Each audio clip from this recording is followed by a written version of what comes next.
শীতকাল মানেই পিঠাপুলির আয়োজন, তাই আজকে তৈরি করব সকলের প্রিয় ভাপা পিঠা। আসসালামু আলাইকুম everyone, welcome back to my channel Mim Akter জুই।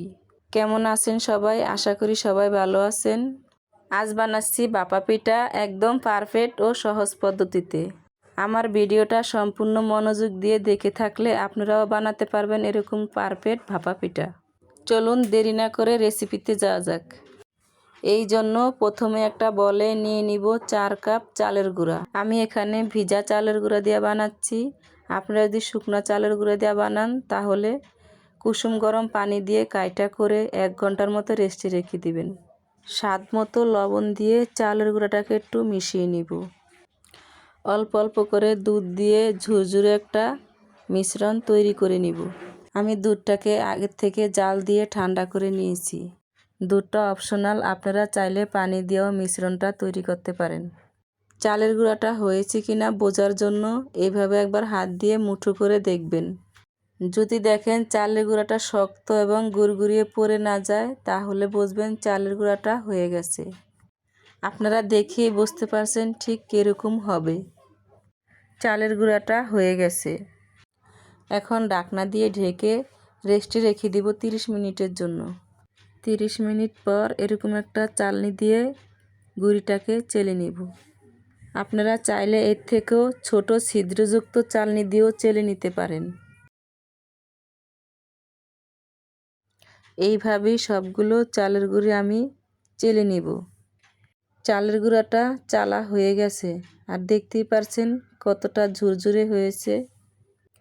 পিঠা বানানোর জন্য নিয়ে নিব ফ্রেশ কোরানো নারিকেল, খেজুরের গুড়, কিশমিশ।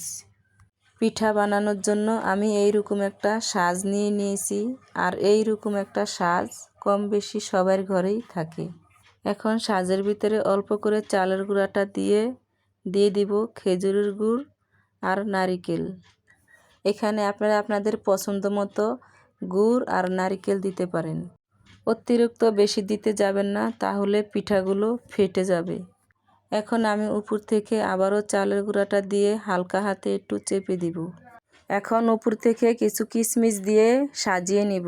আপনারা চাইলে চেরি অথবা বাদাম দিয়েও সাজাতে পারেন। এখন পাতলা একটা কাপড় দিয়ে পিঠাটাকে মুড়িয়ে ভাপিয়ে নিব। এই জন্য আমি চুলায় আগের থেকে পানি বসিয়ে বলক এনে নিয়েছি।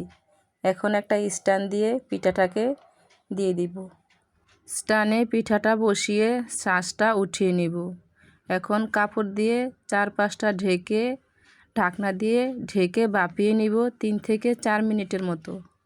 অবশ্যই চুলার আঁচটা মিডিয়ামে রাখবেন। পিঠাটা হয়ে গেছে, এখন উঠিয়ে নিব। মাশাআল্লাহ, দেখুন পিঠাটা কত সুন্দর এবং পারফেক্ট হয়েছে। আরও একভাবে আমি পিঠাগুলো ভাপিয়ে নিব। ছিদ্রযুক্ত একটা ঢাকনা পাতিলের মুখে বসিয়ে 4 পাশ আটা দিয়ে মুড়িয়ে নিব। পাতিলে পানি দিয়ে বলক এনে নিয়েছি। এখন পিঠাগুলো সাজিয়ে আগের নিয়মে বানিয়ে নিব। ভিডিওটা সম্পূর্ণ মনোযোগ দিয়ে দেখলে আশা করি আপনাদের পিঠাগুলো এরকম সুন্দর ও পারফেক্ট হবে। তো আমার ভিডিওটা কেমন লাগলো? ভালো লাগলে কমেন্ট করে জানাবেন। এরকম নিত্য নতুন ভিডিও পেতে আমার চ্যানেলটিকে সাবস্ক্রাইব করে পাশে থাকবেন। আজকের মতো এই পর্যন্তই। আল্লাহ হাফেজ।